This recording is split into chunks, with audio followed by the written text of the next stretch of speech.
네, 안녕하세요. 여러분들 반갑습니다. 금융과 에너지 업종을 누구보다 쉽게 알려주는 대의원 멘토 권혁철입니다. 오늘 알아볼 기업은 대성창투인데 이 대성창투는 여러분들도 아시다시피 벤처캐피탈이고 시프트업에 투자한 이력이 있죠. 오늘 알아볼 것은 시프트업이 IPO 준비 중이라는 주제이고 목차로는 시프트업이 무슨 회사인지 대성창투가 두나무 관련주인지 알아보려고 합니다. 같이 확인해 보면서 천천히 얘기 나눠보도록 할 텐데 대성창투 바로 보도록 할게요. 먼저 대성창투는 여러분들도 아시는 내용이겠지만 모르시는 분들을 위해서 간단히 말씀을 드리자면 중소벤처기업에 대한 투자 금융을 제공하는 사업을 지속적으로 영위하고 있죠. 즉 기술력이 높지만 자본과 경영 여건이 취약한 기업 설립 초기 단계에 있는 벤처기업에게 대출이 아닌 지분투자 방식으로 추후 인수합병, 상장 등을 통해서 투자 자금을 회수하는 사업을 진행하고 있죠. 투자 방법에는 크게 두 가지가 있는데 투자 조합 같은 경우는 펀드를 생각을 해주시면 좋을 것 같아요. 펀드 같은 경우도 여러 자금을 모아서 여러 기업에게 투자를 하는 것이잖아요. 투자 조합은 여기 있는 중소기업 창업 투자는 대성창투가 되겠죠. 그리고 개인, 기관, 정부의 돈을 모두 모아서 벤처기업에게 투자를 하고 있는 것을 투자 조합이다라고 말을 하고 있습니다. 직접 투자 같은 경우는 말 그대로 벤처캐피탈이 벤처기업에게 직접 투자를 하는 것이겠죠. 투자 조합 같은 경우는 사업보고서에서 나오고 있는 형편이지만 직접 투자 같은 경우는 뉴스 기사로만 접할 수 있어서 찾기가 상당히 힘들어요. 다음으로 스타트업은 아시다시피 경제 자금이 부족한 상태여서 외부 투자 유치가 필수적인데요. 이 투자 유치는 한 번으로 끝나는 것이 아니라 여러 단계에 걸쳐서 시행이 되는데 여기서 시리즈 A는 서비스 오픈을 하기 위한 준비 단계에서 받는 투자. 사실 이 단계를 넘지 못하고 망하는 기업이 많아서 이 구간을 데스밸리라고 표현을 하고 있습니다. 그리고 시리즈 B 같은 경우는 사업 확장을 하기 위한 추가로 받는 투자 단계, 시리즈 C부터는 스케일업을 가속하기 위한 단계로 대부분 스타트업들은 시리즈 C 단계에서 외부 투자를 마무리하고 안정적인 수익 구조를 만들기 위한 고민으로 전환하게 되죠. 그래서 이 시리즈 A, B, C 투자를 통해서 본격적인 성장을 이루고 스타트업은 상장이나 M&A가 가능한 기업으로 탈바꿈하게 되고 여기서 벤처캐피탈은 투자금 회수를 통해서 이익을 보는 구조입니다. 다음으로 지금부터 말씀을 드리는 게 중요 투자 포인트 중 하나가 될 것 같습니다. 사실 대성창투가 시프트업에 투자한 사실은 모두가 아실 거라고 생각이 들고 있는데 그러나 그 주주분들도 작년에 이 뉴스 한번 접하셨을 것 같은데 기사를 보면은 대성창투가 IPO를 앞둔 시프트업에 구주 매각을 진행을 하고 있다라는 뉴스로 인해 시프트업 완전히 투자금을 회수했나? 라는 궁금증이 생길 수가 있는데요. 저도 궁금해서 IR 담당자와 통화를 진행을 하려는데 시프트업 지분을 일부 판 것은 맞고 본전에 해당하는 금액을 회수했고 그리고 아직 가지고 있다라고 말씀을 해주시더라고요. 시프트업이 IPO를 하게 되면 지분 전부 엑시트를 하겠다라는 말씀까지 해주셨는데요.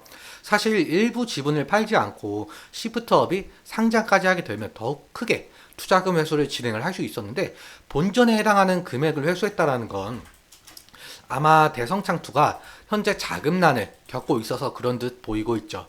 작년 대성창투가 1,600억 규모의 펀드 결성에 실패해서 정부의 출자 사업 대상에서 배제되고 자금 조달을 겪으면서 어느 정도 수익률을 감수하고 이 일부 지분을 매각한 것 같아요.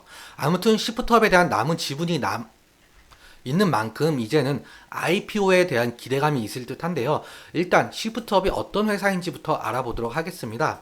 시프트업은 게임 회사이고 아시는 분들도 있겠지만 여기 승리의 여신 니케라는 게임을 만드는 회사입니다.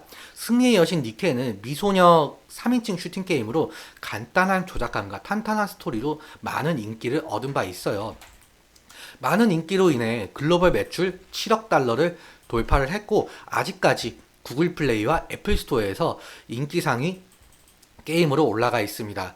그리고 4월 출시 예정인 이 스텔라 블레이드라는 콘솔 게임이 미국에서도 지금 기대를 한껏 품은 느낌인데요. 이게 만약 출시 후 스텔라 블레이드가 흥행에 성공을 한다면 교포제가 쌓이는 건데 이 시프트업이 3월 상장 예비 심사에 신청에 들어갔다라고 하고 있죠.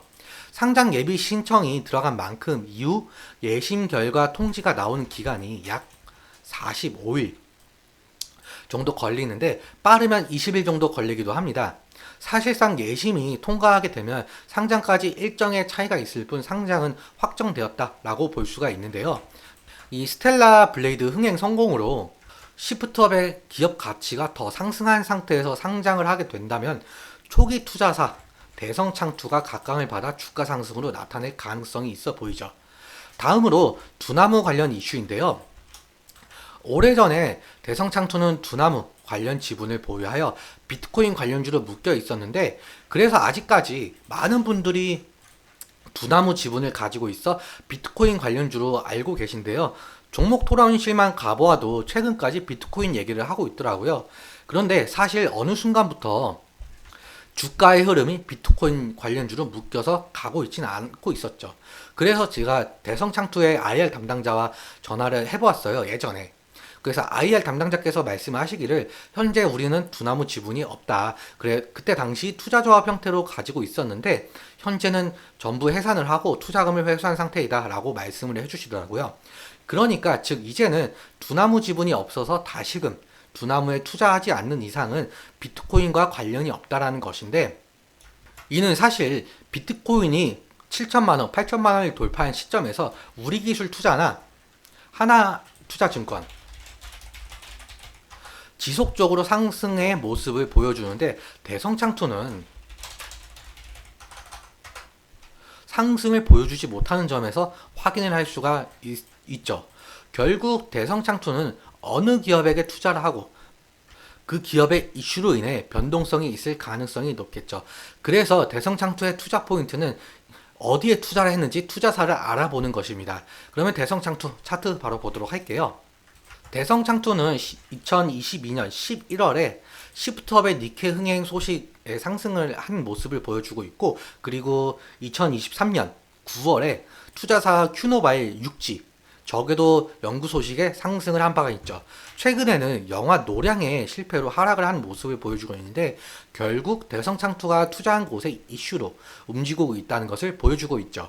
3월에는 시프트업의 이슈로 상승할 가능성도 생각을 해주셔야 될 것 같습니다. 단기적 대응으로는 현재 지금 3일선을 지지해주고 있는 모습을 보여주고 있는데, 이탈 시 21선까지 하락할 가능성과 여기서 이탈 시 전 저점인 1650원까지 하락할 가능성이 있기에 리스크 관리가 필요할 것으로 보이고 있습니다. 상승 시에는 사실상 61선을 돌파하지 못하는 모습을 보이고 있죠. 그래서 매물 저항이 있는 것으로 보이고 있고, 거래 대금과 함께 매물 소화가 진행이 되면서 2200원 부근을 돌파를 한다면 전고점이 2900원까지 노려볼 가능성이 있어 보입니다. 차트적인 부분은 제 개인적인 견해이기에 여러분들의 주관적인 견해와 함께 투자를 하여 현명한 선택하셨으면 좋겠습니다. 오늘도 시청해주셔서 너무 감사하고 지금까지 멘토 권혁철이었습니다. 감사합니다.